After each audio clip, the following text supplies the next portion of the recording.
देखिए, सबसे ज्यादा जो है फैला हुआ सिलेबस है, खास करके जब बायोडायवर्सिटी की बात करते हैं, इन्वायरमेंट की बात करते हैं, तो बहुत फैला हुआ सिलेबस, फैलाव बहुत है।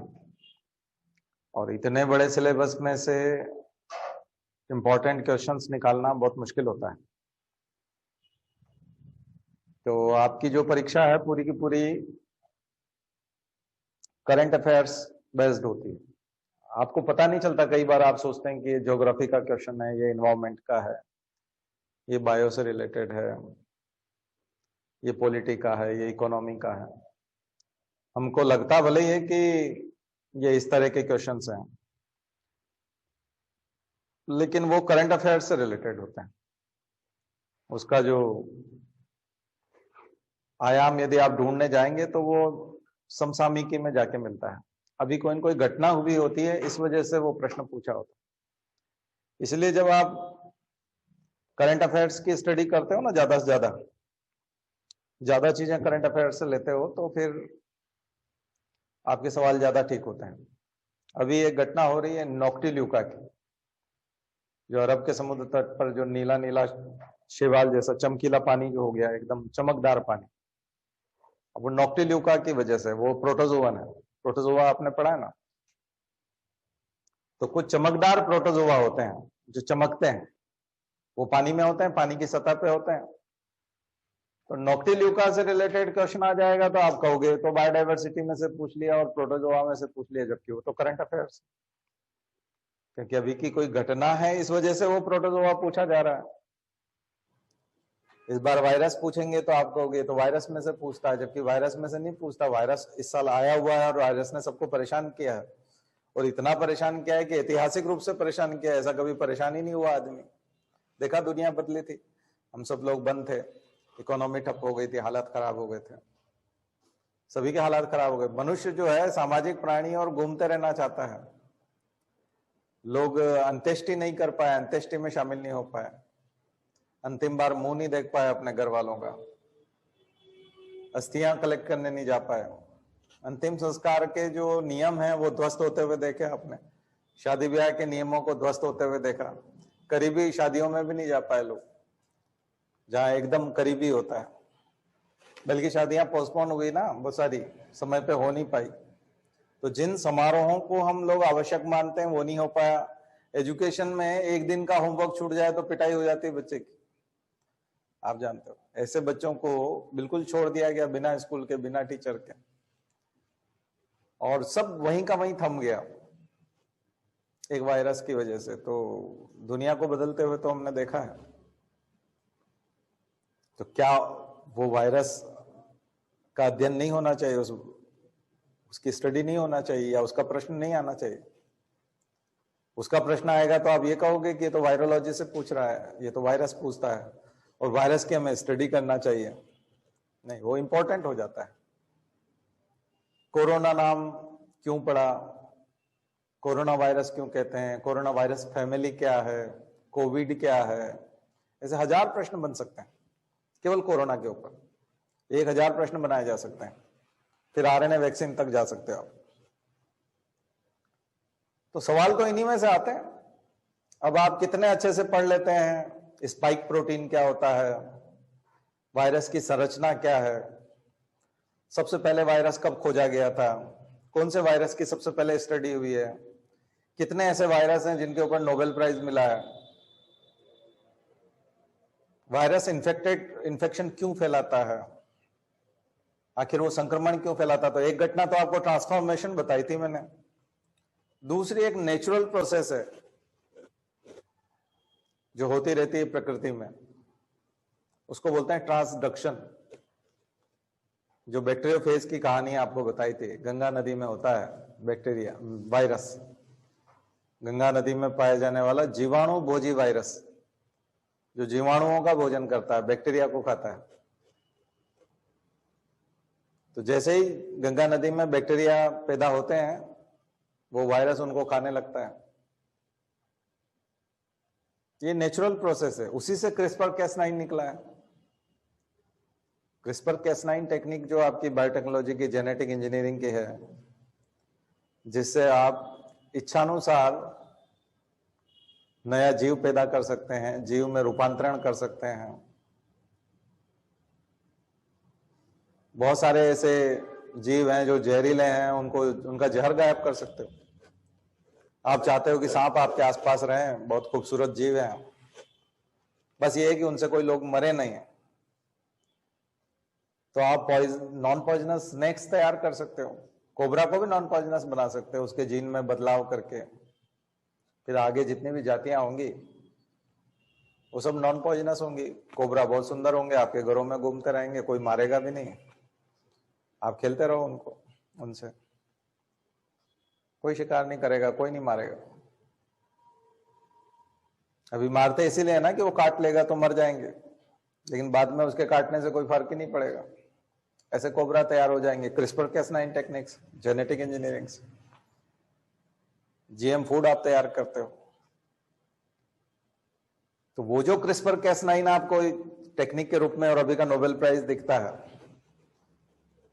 वो नेचर में अपने आप इवॉल्व हुआ है, अपने आप। पर यह है कि वो लाखों सालों में हुआ है, हजारों सालों में हुआ है, और मनुष्य ने उसको बायोटेक्नोलॉजी से इसी साल कर दिया है, अभी कर दिया है। तो नेचर से ही उठाए गए हैं ये चीजें, और यही बदलाव लाते हैं और इन्हीं पे पुरस्कार मिलते हैं, और यही परिवर्तन लेके आते हैं। तो हमको लगता है कि ये तो बायो पढ़ाई जा रही है, जबकि बायो नहीं पढ़ाई जा रही है, जीवंतता है। सबसे पहले GM का टोमेटो आया था, BT या GM टोमेटो, जेनेटिकली मॉडिफाइड। लेकिन वो अब देखो यूरोप में बैन है, लेकिन अमेरिका में तो खूब चलते हैं। अमेरिका के लोगों की और यूरोप के लोगों की अलग चीज है, दोनों में अंतर है विज्ञान के मामले में। ब्रिटेन या यूरोप के जो अधिकांश देश हैं वो एथिक्स पे बहुत जोर देते हैं,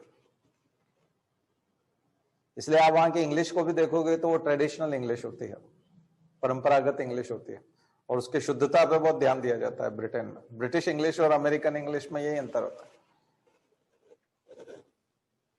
वो चाहे आप मनुष्य को दिक्कत आ रही हो, लेकिन भाषा की शुद्धता बहुत आवश्यक है, भाषा की शुद्धता पे बहुत जोर देते हैं। प्योर फॉर्म होना चाहिए लैंग्वेज का, वहां का साहित्य भी। जबकि अमेरिकन जो इंग्लिश है और अमेरिका की जो स्टाइल है वो उपयोग में आनी चाहिए, यूजफुल, यूटिलिटेरियन सोसाइटी है अमेरिका की सोसाइटी, उपयोगितावादी समाज। यानी उसकी उपयोगिता क्या है, वो कितना उपयोगी है,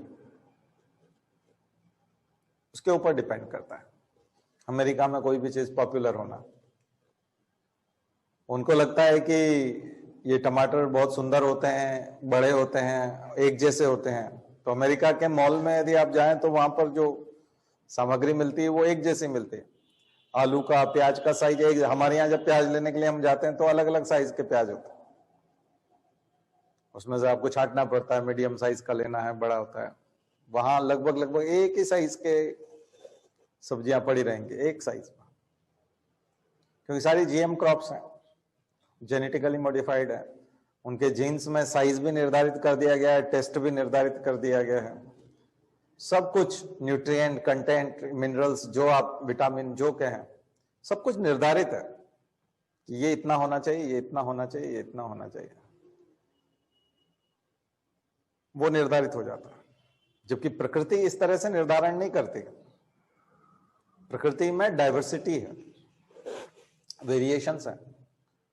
नेचर की क्या विशेषता है? वेरिएशन, और ये विकास है। वेरिएशन क्या है? विकास है। एक फैक्ट्री में 200 मजदूरों की जरूरत है और वो कहते हैं कि रोबोट की तरह 200 मजदूर जेनेटिकली मॉडिफाइड हमको दे दो, एक ही हाइट हेल्थ के होने चाहिए, एक जैसी वर्किंग एफिशिएंसी हो, फिर उनको फूड भी हम एक जैसा देंगे एक ही समय पे, तो वो एक जैसी लाइफ रहेगी उनकी, तो फिर उनकी आवश्यकता नहीं रहेंगी, एक जैसी सैलरी रहेगी, एक जैसा रहेगा, वो मनुष्य वही खाएगा जो हम देंगे, और पूरा जीन से निर्धारित क्लोन्ड एनिमल होगा या क्लोन ह्यूमन होगा, तो वो तो रोबोट बना दिया आपने। मनुष्य का, मनुष्य में तो वैरायटी है, वेरिएशन है, विचार है, अलग अलग उसके आइडिया हैं, अलग अलग काम करने के तरीके हैं। तो आप मशीनीकरण कर दो तो यूरोप का स्टाइल जो है वो एथिक्स वाला है, नहीं मनुष्य को मनुष्य रहने दो, प्रकृति को प्रकृति रहने दो, वेरिएशन रहने दो, उसमें हस्तक्षेप ना करो। इसलिए वो जीएम क्रॉप्स का और उसका विरोध करते हैं, उसको एक्सेप्ट नहीं करते। जीन क्लोनिंग का भी विरोध करते हैं, जबकि चीन जो है वो उसी दिशा की तरफ जा रहा है और अमेरिका पहले से जा चुका है, इसीलिए वो सुपर पावर है।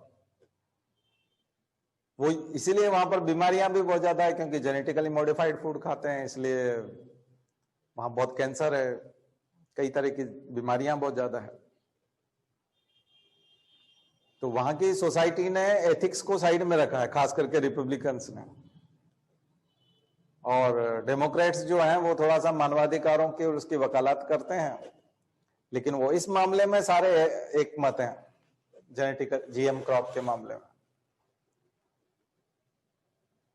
तो आपको जो मैं सवाल देना चाहता हूं, सोचने का नजरिया देना चाहता हूं, वो ये है कि ये जो जिस फील्ड को हम पढ़ रहे हैं वो उसमें डाइवर्सिटी जरूर बहुत ज्यादा है, संख्या भी बहुत ज्यादा है क्वेश्चंस की, कि बहुत ज्यादा क्वेश्चंस बन सकते हैं। आप 10 साल भी पढ़ें तो हो सकता है उसके सवाल के जवाब न दे पाए, लेकिन उसके बावजूद आप सिविल सर्विसेज में आने वाले सवालों को कैसे जवाब दे सकते हैं। तो सवाल ये आएंगे कि जिन चीजों ने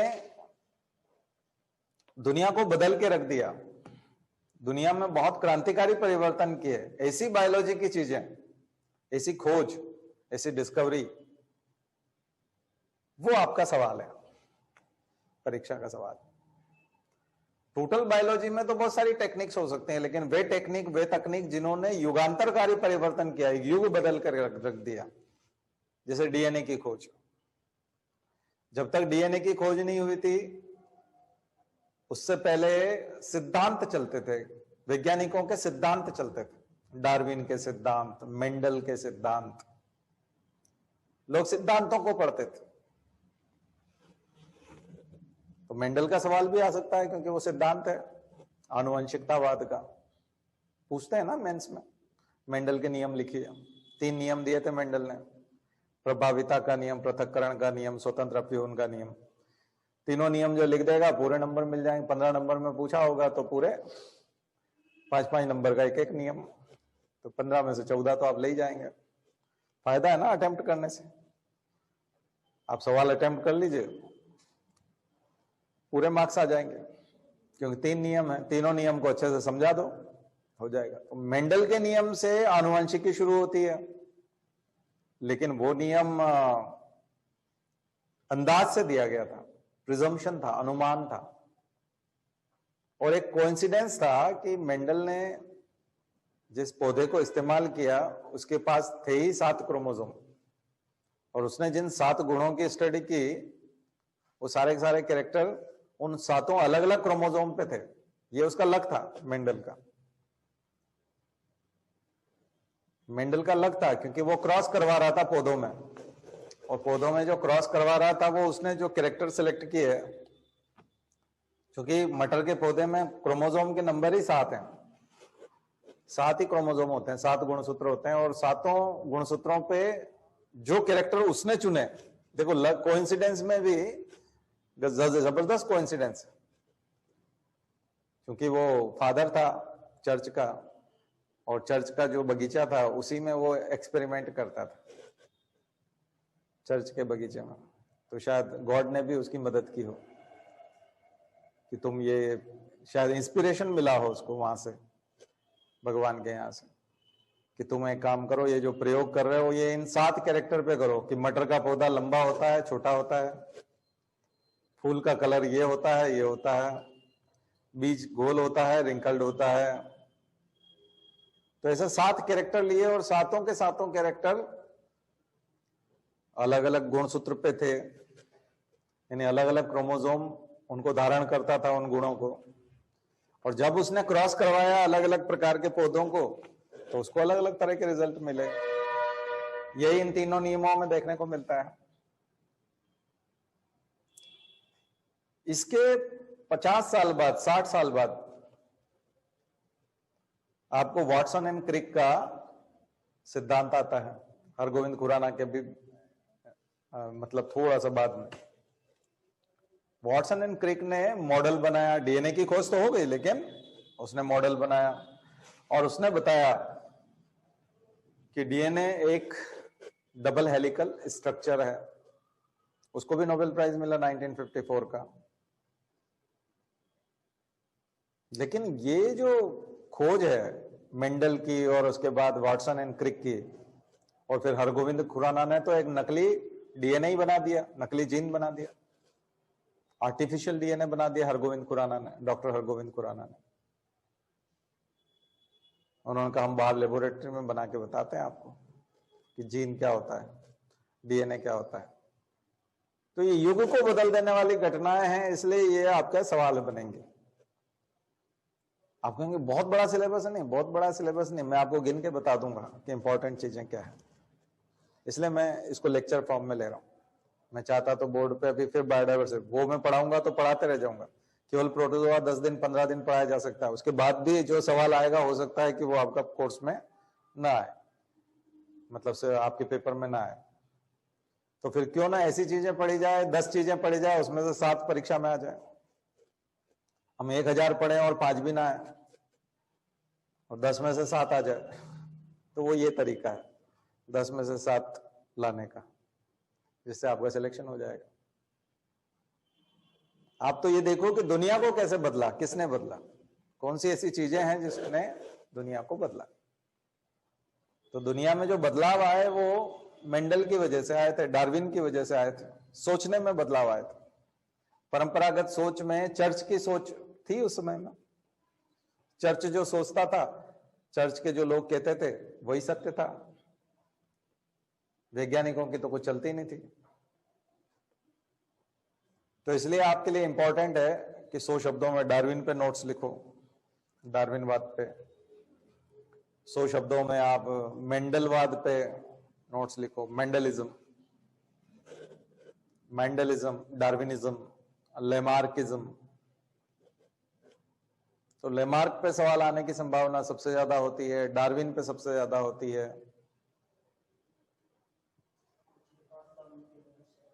सब आए थे ना ये नहीं, अभी भी फिर यही आएंगे, क्योंकि अभी भी इंपॉर्टेंट यही है। अब ये मत देखो कि पीछे आ गए तो अब नहीं आ सकते, क्योंकि कोई भी व्यक्ति जो पेपर बनाता है और वो समझदार है तो उसको लगता है कि एक विद्यार्थी को, सिविल सर्विसेज के विद्यार्थी को, एक ब्यूरोक्रेट को ये चीजें पता होना चाहिए कि जमाना बदला क्यों है। तो वही चीज पूछी जाएगी, गुमनाम चीजें नहीं पूछी जाएंगी। आप कहोगे ये तो बहुत महत्वपूर्ण प्रश्न है इसलिए पूछे जा रहे हैं। नहीं, महत्वपूर्ण इसलिए हैं क्योंकि इन्होंने युग को बदला है। तो युग को बदलने वाली जो चीजें होती हैं वो पूछी जाती हैं, और वो पता ही होना चाहिए आपको कि ऐसा किया क्या है उन लोगों ने कि जमाना बदल गया, ऐसा क्या किया है, ऐसा क्या सिद्धांत है, ऐसी चीजें क्या है। तो मेंडल ने बदला है।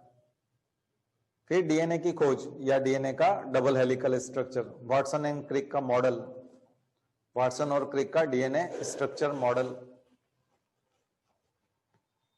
इसके ऊपर भी 100 शब्द में एक टिप्पणी लिखी है और मॉडल बनाई है।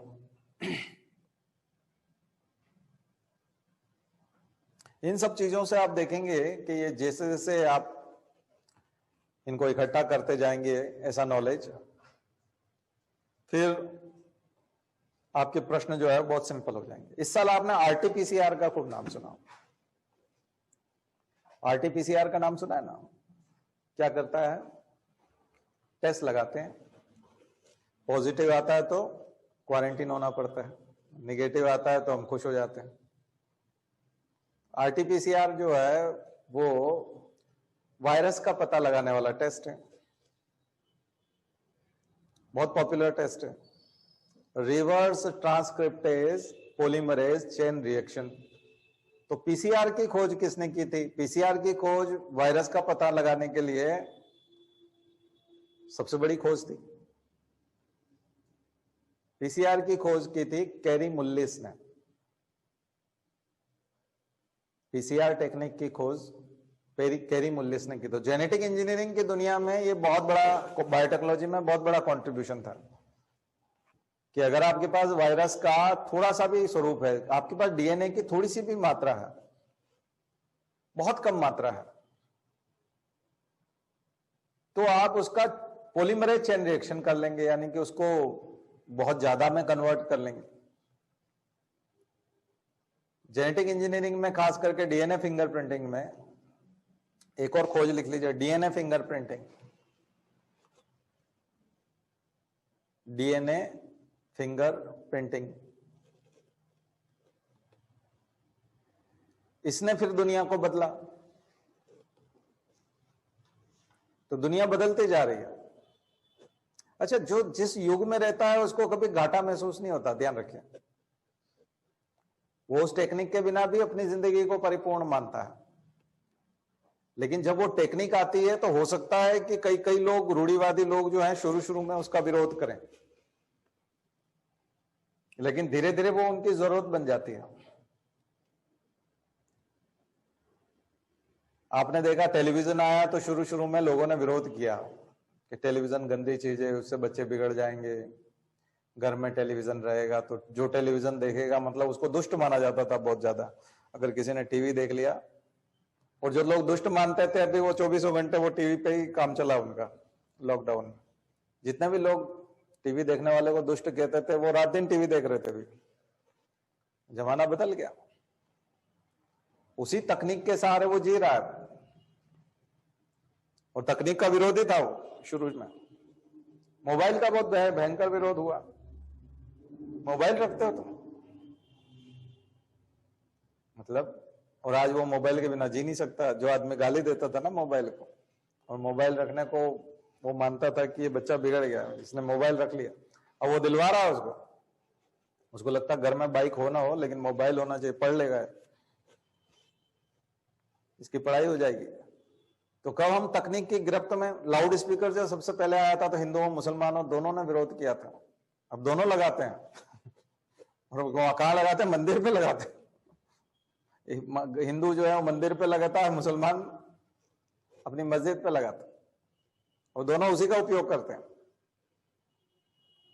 तो तकनीकें जब आती है ना, टेक्नोलॉजी, विज्ञान जब आता है, तकनीक जब आती है तो उसका भयंकर विरोध होता है। ये इस विज्ञान के साथ भी हुआ, डीएनए फिंगरप्रिंटिंग के साथ भी हुआ, क्लोनिंग के साथ भी हुआ, अंग्रेजी दवाइयों, जिनको अंग्रेजी दवाइयां कहते हैं, एलोपैथी होते हैं, उसके साथ भी हुआ। एलोपैथी बचाती है। अब बाबा रामदेव को भी कुछ हो जाए कोई जबरदस्त तो जाके एलोपैथी में ही भर्ती होंगे। आयुर्वेद को तो वो जानते हैं कुछ होता नहीं है, वो तो अच्छी तरह समझते हैं उस चीज को, इससे बात बननी नहीं है, तो वो खुद ही जाएंगे, वहीं जाएंगे। ये जितने भी लोग जो प्रचार करते हैं ना, वो सारे के सारे जब बीमार होते हैं तो कहाँ जाते हैं? गुड़गांव के मेदांता में आते हैं, वहीं इलाज होता है। सबसे महंगे अस्पतालों में आते हैं, कॉर्पोरेट हॉस्पिटल में आते हैं, 5 स्टार 7 स्टार हॉस्पिटल में आते हैं। पैसा है ना इनके पास, सब तकनीक के पास आते हैं, सब विज्ञान के पास आते हैं। तो वैज्ञानिक तकनीकें जो है वो, वैक्सीन भी उसी आधार पे बनी है, लेकिन बस ये है कि उसका प्रॉपर, जितनी जल्दी आपने बना दी है, बाकी 8-10 साल लगते हैं वैक्सीन बनने में।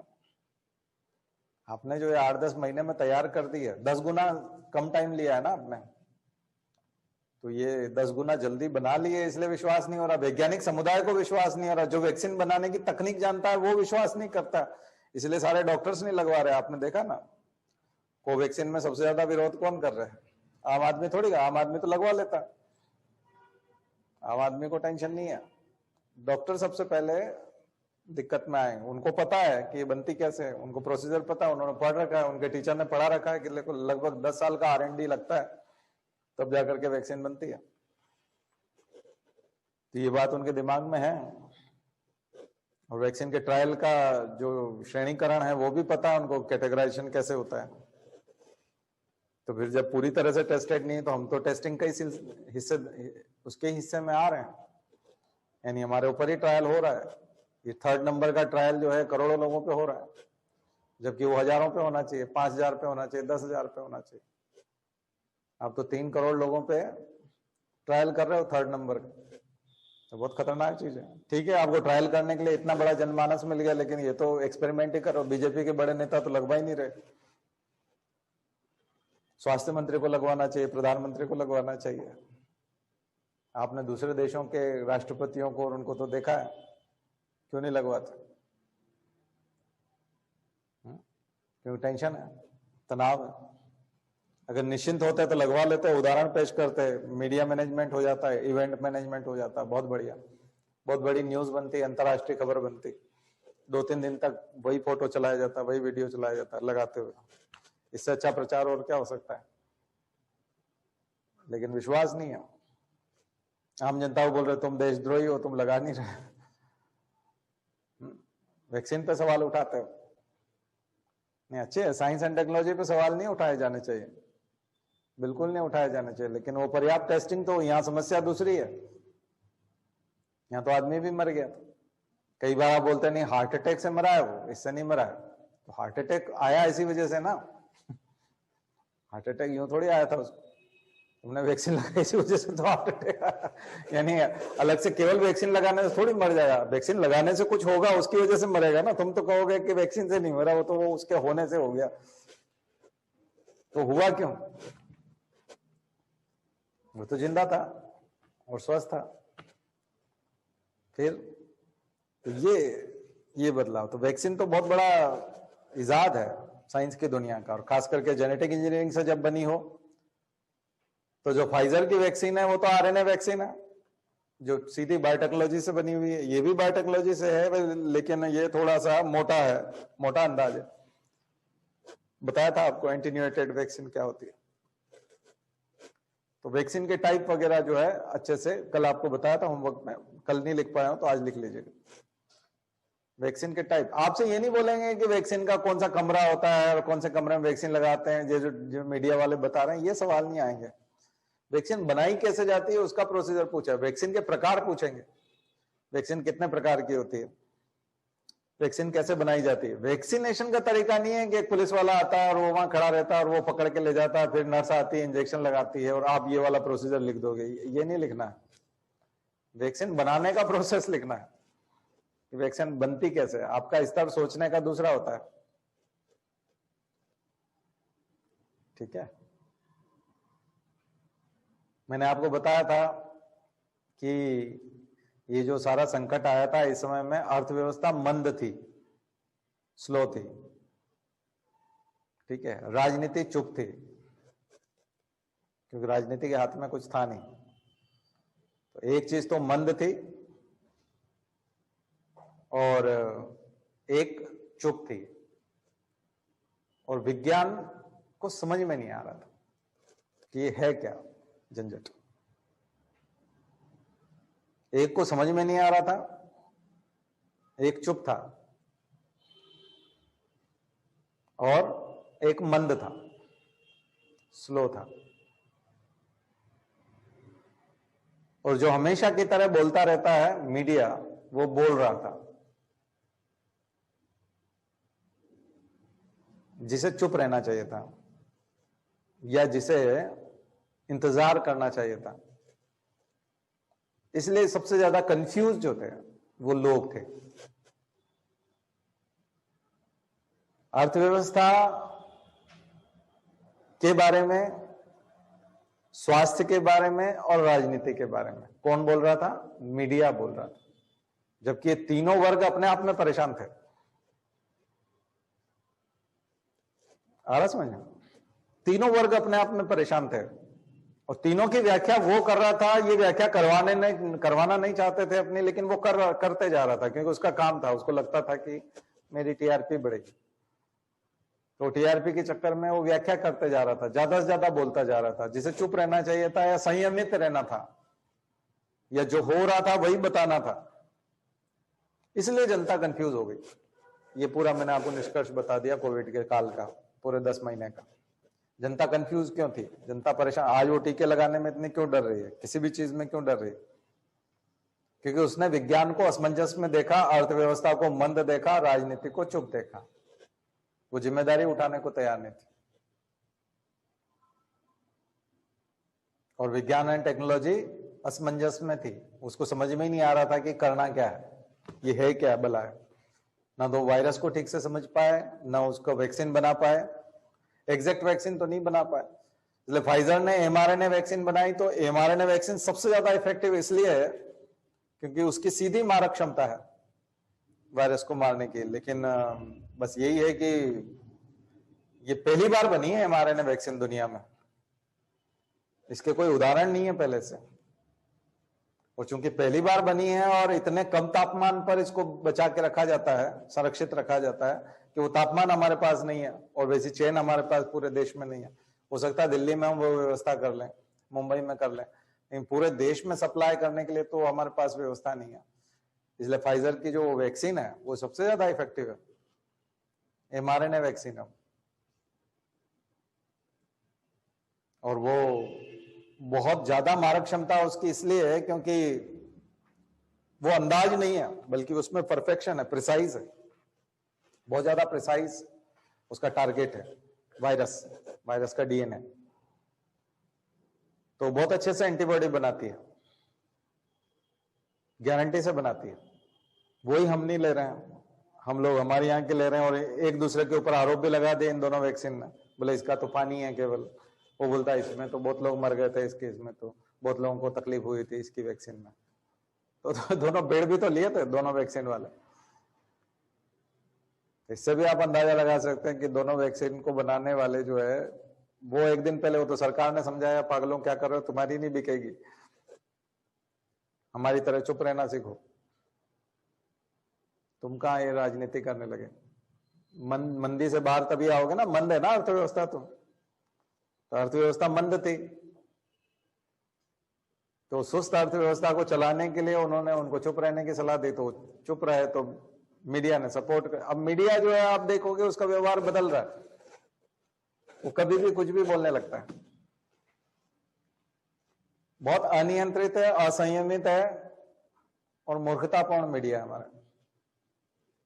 पढ़े लिखे लोग तो है नहीं ज्यादा उसमें, अधकचरी डिग्री लेकर के घुसे हुए लोग हैं, तो उसी का नतीजा है।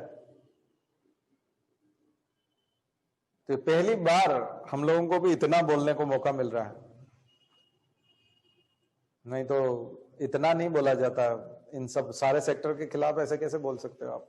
ये तो आपने देखा है ना, आपने देखा है, भुगता है। इसलिए बेतुके निर्णय, तुगलकी निर्णय आपको देखने को मिलेंगे, बेतुके निर्णय देखने को मिलेंगे। विज्ञान के इतिहास में भी इतनी फजीयत विज्ञान की और डॉक्टरों की नहीं हुई है। मैं तो उस यूनिवर्सिटी से जाके आया हूं ना, जो पूरी दुनिया को संदेश दे रही है, पूरी दुनिया को गाइड कर रही है, पूरी दुनिया को गाइड कर रही है ना विज्ञान के मामले में भी। WHO को भी वही गाइडलाइन देती है। मैं तो उसकी बात कर रहा हूं, वहां से बात कर रहा हूं। वहां पे भी पूरा हॉल कंफ्यूजन, पूरा कंफ्यूजन है ही नहीं, कुछ भी स्पष्ट पता नहीं है कि क्या है। अभी भी कुछ लोग बोल रहे हैं कि वायरस का स्ट्रेन कमजोर हो गया है इसलिए वायरस जा रहा है। कुछ लोग बोल रहे हैं हर्ड इम्यूनिटी आ गई है इसलिए वायरस जा रहा है। कुछ लोग बोल रहे हैं हमें इतनी ताकत है कि वो जा रहा है। कुछ लोग बोल रहे हैं नहीं वो थक गया है इसलिए जा रहा है, राशन पानी खत्म हो गया उसका इसलिए जा रहा है। अभी भी कुछ भी क्लियर नहीं है। वो चला भी जाएगा तो ऐसा उसके साथ भी हुआ था 1918-19 स्पेनिश फ्लू के साथ भी तो हुआ था। 2-3 साल तबाही करके और चला गया था, हमें आज तक देखने को नहीं मिला। तो अगर ये टेम्परेरी फेज वाला है तो कुछ लोग बोल रहे नहीं ये परमानेंट ह्यूमन हैबिटेट में आ गया है तो हमेशा रहेगा और सीजनल फ्लू के तौर पे लौट के आएगा, सीजनल फ्लू बन जाएगा। ठंड के दिनों में किसी किसी को कोरोना होगा और वो चल बसेंगे उससे। डॉक्टर कहेंगे इनको कोरोना हुआ था इसलिए चल दिए। तो टीबी से 3-3.5 लाख लोग मरते ही हैं हर साल, तो कोरोना से भी मर लेंगे। उतने तो मरे ही नहीं एक साल में कोरोना से जितने टीबी से हर साल मरते हैं। और टीबी भी ऐसे ही खांसने से और छींकने से और ऐसे ही फैलता है। अगर किसी को टीबी है और उसके नजदीक आप चले गए और उसने खांस दिया छींक दिया तो आपको हो जाएगा। लेकिन हम तो मास्क नहीं लगाते, तो 3.5 लाख लोग जब हर साल मरते हैं तो उससे तो हम नहीं डरते, और 1.5 लाख लोग मरते हैं तो हम डरते हैं। तो ये तो अलग अलग चीज हुई ना। तो इस बार उन बीमारियों के ऊपर भी ध्यान जाएगा, उनसे भी सवाल पूछे जाएंगे, HIV से, TB से। तो एक TB के ऊपर लिखिएगा, ट्यूबरकुलोसिस। HIV लिखिएगा। HIV तो मैंने पिछले साल फरवरी में पढ़ाया था, याद हो तो आपको, और पूरा कोविड पढ़ाया था। कोविड का लेक्चर देख लीजिए पुराना जाकर के हमारा, उसमें पूरा HIV के एग्जाम्पल से बताया था कि कैसे RT-PCR होता है, रिवर्स ट्रांसक्रिप्टेज क्या होता है, इम्यूनिटी क्या होती है, ये सब चीजें उसमें बता रखी है। 1 साल पहले, 1 साल पुराने लेक्चर में जाके देखेंगे तो ऐसा लगेगा जैसे आज की बात की जा रही है। और पूरे साल भर वही होता रहा ड्रामा, और अंततः भी वही हुआ। R&D के ऊपर भी बात हुई है, वैक्सीन पे भी बात हुई है, और HIV का टीका क्यों नहीं बन पा रहा है वो भी बात बताई थी, और कितने प्रकार की इम्यूनिटी है, क्या है, सब बताया था आपको। ह्यूमरल इम्यूनिटी, स्पेसिफिक इम्यूनिटी, 2 प्रकार की इम्यूनिटी होती है, स्पेसिफिक और नॉन स्पेसिफिक। सेल्यूलर इम्यूनिटी क्या होती है, लिम्फोसाइट्स क्या होते हैं, T lymphocyte and B lymphocyte बताए थे आपको। तो ये सब साल भर चर्चाओं में रहे हुए प्रश्न हैं जो मैंने अभी आपको बताया। अब ये पूरी बायो पढ़ने के बजाय आप हमारा ये वाला लेक्चर सुन लो और इसमें से इंपॉर्टेंट क्वेश्चन निकाल लो, ये इसकी तैयारी कर लो, हो गया काम आपका। और या फिर हम आपको पूरा बायो पढ़ा दें तो वो तो आदमी 5-5 साल पढ़ता है, BSc करता है, MSc करता है, उसके बाद उससे जाके पूछो क्या तुमको कुछ आता है, उसको हिलाओ, आदमी को उससे बोलो आता है कुछ, नहीं आता है। तो उसने तो 5 साल पढ़ लिया, उसके बाद जवाब नहीं दे पा रहा। हम तो आपको एक ही लेक्चर में बोल रहे हैं, वो सब सवाल ना आए तो बता देना क्यों बता रहे हैं। कितने सारे आइडिया दिए हमने अभी आपको, दिए ना। तो लिम्फोसाइट्स क्या होते हैं, B lymphocyte and T lymphocytes. T cell और B सेल भी कहते हैं इनको। ये जो इम्यूनिटी होती है सेल्यूलर इम्यूनिटी होती है। ये कैसे काम करती है, एंटीबॉडी, एंटीजन एंटीबॉडी रिएक्शन क्या कहलाता है, क्या होता है एंटीजन एंटीबॉडी रिएक्शन क्या होता है, इम्यूनोग्लोबुलिन क्या होता है। Immunoglobulins are protein of antibody. Antibody की जो प्रोटीन है वो ग्लोबुलिन प्रोटीन होती है, और चूंकि वो इम्यून का काम करती है इसलिए उसका नाम है इम्यूनोग्लोबुलिन। IgE, IgG, IgM। तो इम्यूनोग्लोबुलिन प्रोटीन 5 प्रकार की होती हैं, तो उनके नाम, सबके नाम लिखिएगा। इम्यूनोग्लोबुलिन्स, व्हाट आर इम्यूनोग्लोबुलिन्स, यानी इम्यूनोग्लोबुलिन्स क्या होते हैं, कितने प्रकार के होते हैं, कैसे काम करते हैं।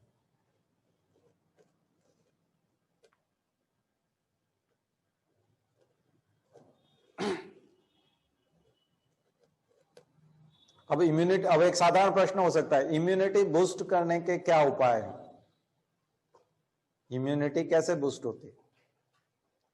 देखिए, इम्यूनिटी का सबसे बड़ा दुश्मन है आपके शरीर का नॉन प्रोटीनस पार्ट, यानी कि फैट। जो जितना ज्यादा फैटी आदमी होगा, जितना मोटा आदमी होगा, जिसके पेट के ऊपर ज्यादा चर्बी होगी, उसकी इम्यूनिटी सबसे कमजोर होती है। तो इसका मतलब है कि आपके पास मसल्स ज्यादा होने चाहिए, फैट कम होना चाहिए। तो आपको शरीर में मसल्स की स्ट्रेंथ लेके आना चाहिए।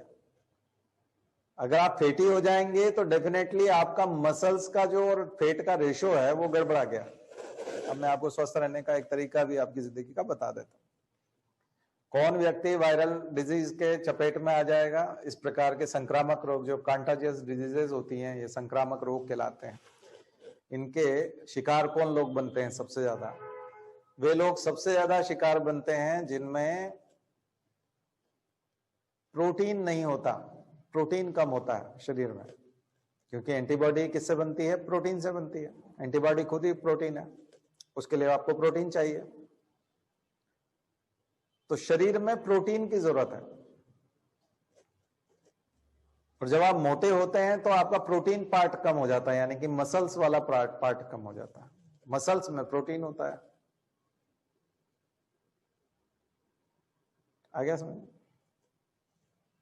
तो इसलिए मसल वाला पार्ट ज्यादा होना चाहिए, इसलिए एक्सरसाइज करना चाहिए और मसल्स बिल्ड करना चाहिए, और फूड खाना चाहिए, प्रोटीनस फूड खाना चाहिए। जबकि गरीब लोग क्या खाते हैं? कार्बो खाते हैं, कार्बोहाइड्रेट ज्यादा खाते हैं, चावल खाते हैं, गेहूं खाते हैं। ये बात स्वामी विवेकानंद ने भी कही थी कि आप दाल भात खा करके ठूस ठूस के, दाल भात ठूस, क्योंकि वो बंगाल के थे तो जानते थे यहाँ दाल भात बहुत खाई जाती है, अच्छी बात भी खाते हैं। तो स्वामी विवेकानंद एक जगह पर मांसाहार और मछली के पक्ष में चले जाते हैं, बोलते हैं युवाओं को जो है बलशाली होना चाहिए, बलिष्ठ भुजाएं होनी चाहिए, तब राष्ट्र समर्थ होगा। तो उसमें वो बलिष्ठ करने के चक्कर में मांसाहार को सपोर्ट करने लगते हैं। तो हमने तो कटवा दी थी वो लाइनें उनकी जब किताबें छपवाई थी लेकिन असली में तो वो खुद भी मांसाहार के समर्थक थे, ठीक है, और मांसाहार का समर्थन करते हुए अपने साहित्य में दिखते भी हैं। ये विवादास्पद पहलू है। वैसे बंगाली आदमी के लिए मछली जो है ना वो मांसाहार नहीं है, वो लोग उसको उतना बुरा मानते भी नहीं, तो इसलिए वो अलग विषय है। लेकिन इस बार भारत में फोर्टिफाइड फूड की मांग उठेगी कि चावल में भी ज्यादा से ज्यादा प्रोटीन शामिल किया जाए, ऐसा कुछ जीएम क्रॉप्स में किया जाए। फोर्टिफाइड फूड बोलते हैं जब चावल को, गेहूं को या खाद्यान्नों को, खाने पीने की चीजों को जब आप मिनरल रिच बनाते हैं, प्रोटीन रिच बनाते हैं, इम्यूनिटी बूस्ट करने वाला बनाते हैं, तो ऐसे फूड को कहा जाता है फोर्टिफाइड फूड। कृत्रिम रूप से उसमें ऊर्जा डाली जाती है, ऊर्जा तो नहीं कहेंगे, ऊर्जा तो कार्बोहाइड्रेट होती है, कृत्रिम रूप से उसमें प्रोटीन या विटामिन ऐड किए जाते हैं, तो ऐसा फूड क्या कहलाता है? फोर्टिफाइड फूड कहलाता है। तो ये इम्यूनिटी बढ़ाता है आपकी। इम्यूनिटी क्यों बढ़ाता है? क्योंकि इम्यूनिटी के लिए एंटीबॉडी बननी होती है, एंटीबॉडी किससे बनती है? प्रोटीन से बनती है। तो ज्यादा प्रोटीन होगा तो आप आसानी से इम्यूनिटी बूस्ट कर लेंगे, प्रोटीन कम होगा और फैट ज्यादा होगा तो आप आसानी से शिकार हो जाएंगे। कई लोग बोलते हैं साहब हमारे पास फैट नहीं है क्योंकि हम लोग तो बहुत दुबले हैं, तो हमारे पास तो फैट नहीं है। तो फैट नहीं है तो प्रोटीन भी नहीं है, तो प्रोटीन तो चाहिए ना, प्रोटीन तो चाहिए। तो प्रोटीन दालों से आता है, नट्स से आता है, ग्राउंड नट हो सकता है, जितनी भी फलीदार सब्जियां हैं, फलीदार चीजें हैं, उनसे आता है। फलियां जो इसको कहते हैं, बीन्स, दालें। तो शाकाहारियों के लिए विकल्प कम है लेकिन अच्छे हैं। ड्राई फ्रूट्स हैं, महंगे हैं थोड़े विकल्प, ड्राई फ्रूट्स हैं, सोयाबीन है, सोयाबीन का दूध है, मिल्क है। बाकी तो लोग अंडा और मीट और उससे निकालते ही हैं प्रोटीन। तो ये प्रोटीन के सोर्स हैं, और ये जितना ज्यादा बॉडी में होंगे उतना आपके मसल्स बिल्ड होंगे। तो इसका मतलब है कि आपके पास कोशिकाएं ज्यादा होंगी।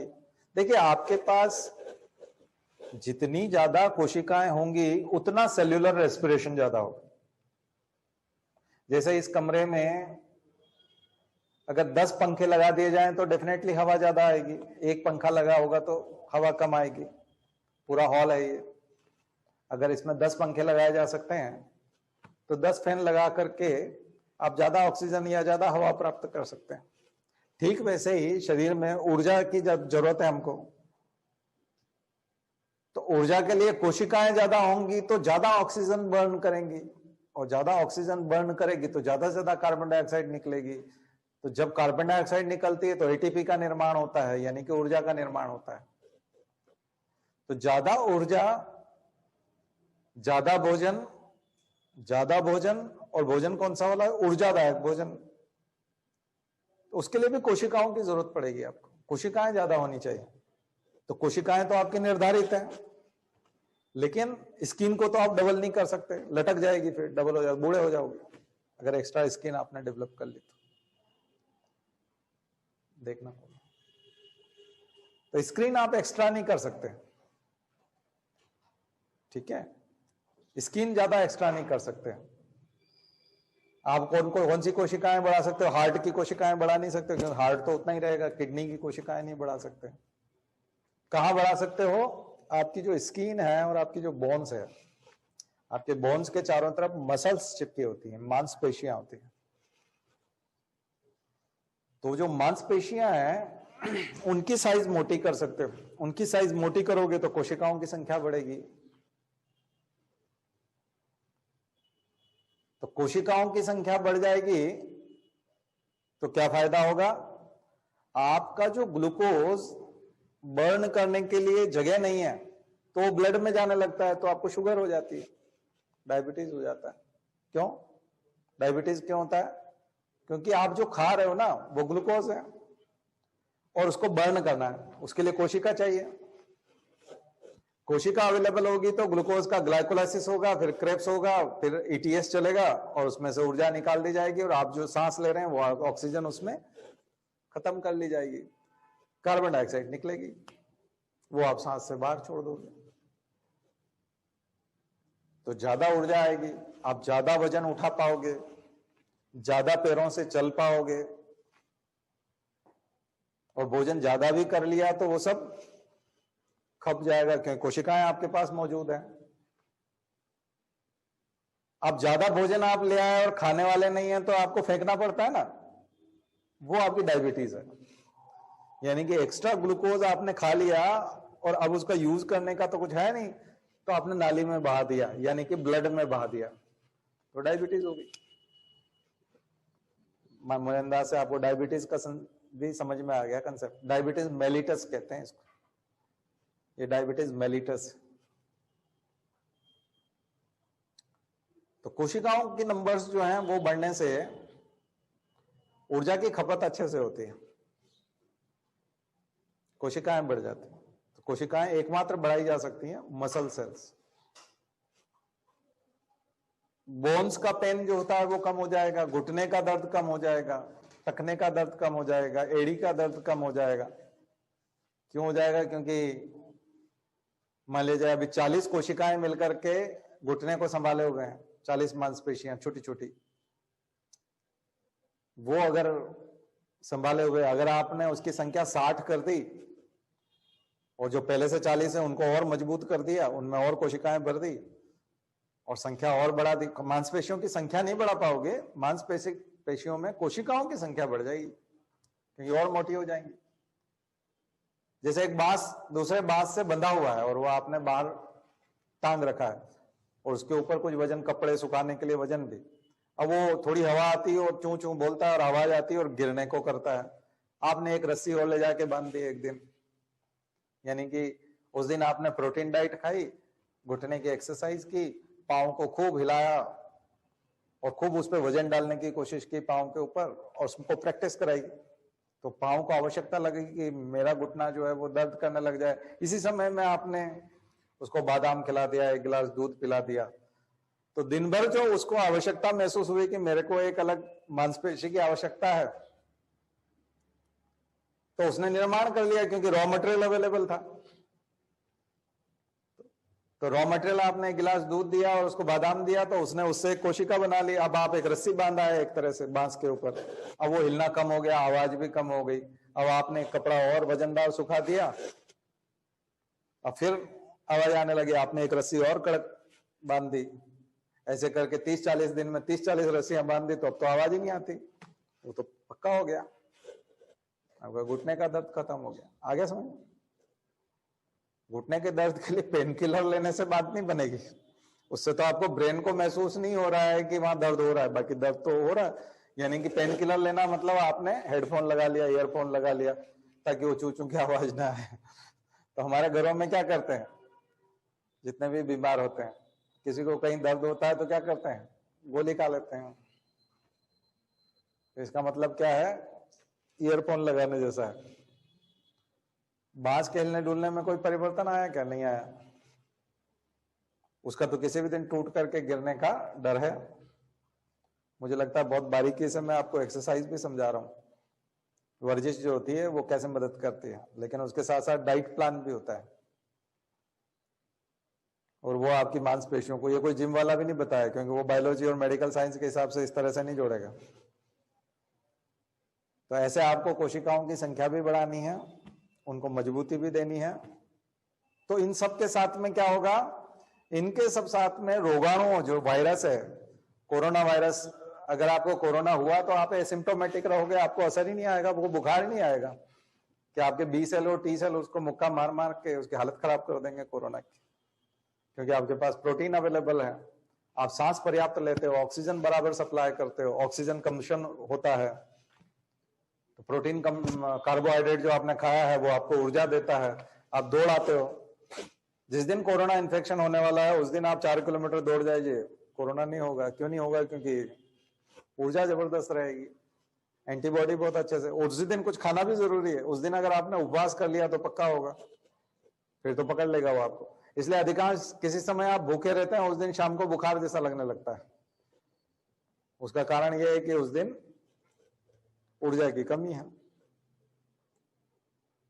ठीक है, तो कोरोना का जबरदस्त संक्रमण और पूरा देश जो है नवरात्रि के उपवास पे हो, तो फिर देखो जबरदस्त पकड़ेगा। या रोजा चल रहा हो तो जबरदस्त पकड़ेगा मुसलमानों को। पर रोजा में तो वो क्या बहुत जल्दी उठ के खा लेते हैं ना, और फिर ड्राई फ्रूट ही ज्यादा खाते हैं वो लोग, उनको मालूम है कि शाम तक चलना है। और उनका तो फिर नॉन वेजिटेरियन होते हैं ज्यादा, मुसलमान तो लगभग सभी वो नॉन वेजिटेरियन होते हैं, तो उनका तो प्रोटीन डाइट चलता रहता है। हिंदुओं में है दिक्कत प्रोटीन डाइट की, हिंदू भी कम नहीं है, वो भी खूब खाते हैं ज्यादा तो हिंदू ही खाते हैं मांस, लेकिन फिर भी केवल मांस खाने से नहीं होता, उसके अपने एक साइड इफेक्ट है, फिर वो बर्ड फ्लू आ जाता है। ज्यादा चिकन विकन खाएंगे तो उनको दूसरे तरह का फ्लू हो जाएगा। पक्षियों के फ्लू भी तो हमारे अंदर आ जाते हैं, यही जोनोटिक डिजीज है, इसी को बोलते हैं जोनोटिक डिजीज। तो एक टिप्पणी जोनोटिक डिजीज पे लिखिएगा।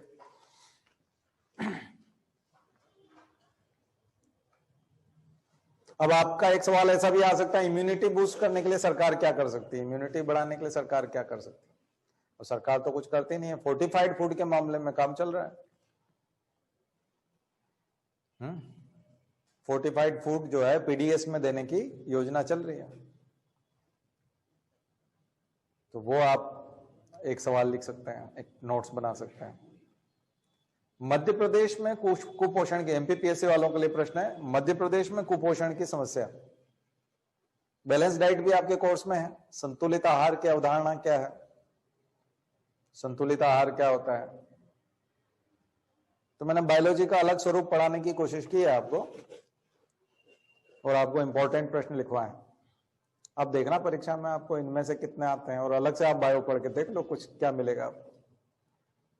काम की बायो में बता दिया मैंने आपको, संक्षिप्त बायो। केवल ये प्रश्न भी यदि आप कर लोगे, क्योंकि मध्य प्रदेश में मिड डे मील से अंडा हटा दिया अभी, तो आपसे एक प्रश्न हो सकता है कि मिड डे मील में अंडा देना चाहिए कि नहीं देना चाहिए। मिड डे मील मध्याह्न भोजन में तो अंडा शाकाहारी है या मांसाहारी है? कई लोग बोलते हैं कि तो शाकाहारी है।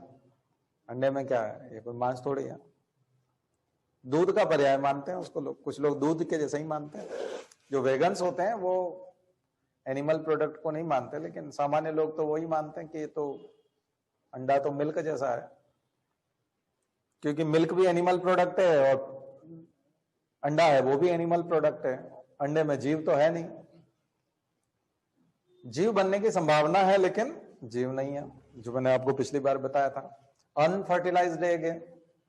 दो तरह के अंडे होते हैं मुर्गी के, एक देशी अंडा होता है और एक दूसरा, उसका क्या नाम है पता नहीं, लेकिन आर्टिफिशियल एग कह सकते हैं उसको, कृत्रिम अंडा होता है। उसमें मुर्गी को कंफ्यूज किया जाता है, फर्टिलाइजेशन हो गया है और वो अंडा दे देती है एक तरह से। तो अंडा दे दिया तो उसमें स्पर्म तो गया नहीं, स्पर्म नहीं गया तो फर्टिलाइजेशन नहीं हुआ। अगर स्पर्म चला जाता तो वो चूजा बन जाता। तो दो तरह के अंडे होते हैं, एक अनफर्टिलाइज्ड एक होता है जिसमें एक चूजा बनाने की पूरी क्षमता तो विद्यमान है, बस उसको मौका नहीं मिला, स्पर्म नहीं आया उसके पास। तो ये जो ऐसे अंडे होते हैं उनको लोग बोलते हैं कि ये तो शाकाहारी अंडे हैं, इनको तो खाया जा सकता है, क्योंकि ये तो, इसमें तो चूजा बनने वाला था ही नहीं। तो ये तो वही हुआ क्लोनिंग से कि ये बच्चा तो नहीं बनने वाला है, तो इसलिए हो सकता है, इसीलिए क्लोनिंग का विरोध होता है कि कल से तो आप मनुष्य के बच्चे जो है वो पैदा कर करके खाने लग जाएंगे, या कोई भी जीव पैदा कर करके खाने लग जाएंगे कि ये जीव तो बन ही नहीं रहा था, या इसमें माँ का तो इस्तेमाल हुआ नहीं, इसमें पिता का इस्तेमाल नहीं हुआ, इसमें केवल माँ का ही इस्तेमाल हुआ। क्लोनिंग में यही हुआ ना, डॉली भेड़ बनाई थी तो माँ की कोशिकाएं ली थी, मदर की कोशिकाओं को लिया और उनको इलेक्ट्रिक चार्ज दिया, कंफ्यूज किया कोशिकाओं को इलेक्ट्रिक शॉक दे करके कि स्पर्म आ गया है, तो वो जाइगोट की तरह बिहेव करने लगी। मदर की कोशिकाएं अकेले में ही कंफ्यूज हो गई, जबकि पुरुष की कोशिकाएं, या यूं कहें कि मेल जो भेड़ थी उसकी कोशिकाएं तो आई नहीं, तो मेल भेड़ तो आया नहीं, और मदर जो भेड़ थी उसकी कोशिका को इलेक्ट्रिक शॉक दे करके कंफ्यूज किया गया, ये क्लोनिंग हो गई, और उसको गर्भ में स्थापित कर दिया और वो जाइगोट बन गई। जबकि पुरुष उसका मेल कहां था, मेल तो था नहीं, शुक्राणु थे ही नहीं, स्पर्म ही नहीं आया, केवल अंडाणु ने ही एक डोली भेड़ को जन्म दे दिया। तो जो शिशु भेड़ थी वो केवल मां की कोशिका से पैदा हुई भेड़ थी, वो भी सोमेटिक सेल से, जर्म सेल से नहीं, यानी अंडाणु से नहीं, अंडाणु का भी नहीं था उसमें, क्योंकि अंडाणु होता तो उसमें हाफ क्रोमोसोम होते, तो आधे क्रोमोसोम जब तक शुक्राणु से नहीं आते तब तक वो जाइगोट में फुल क्रोमोसोम कहां से आते।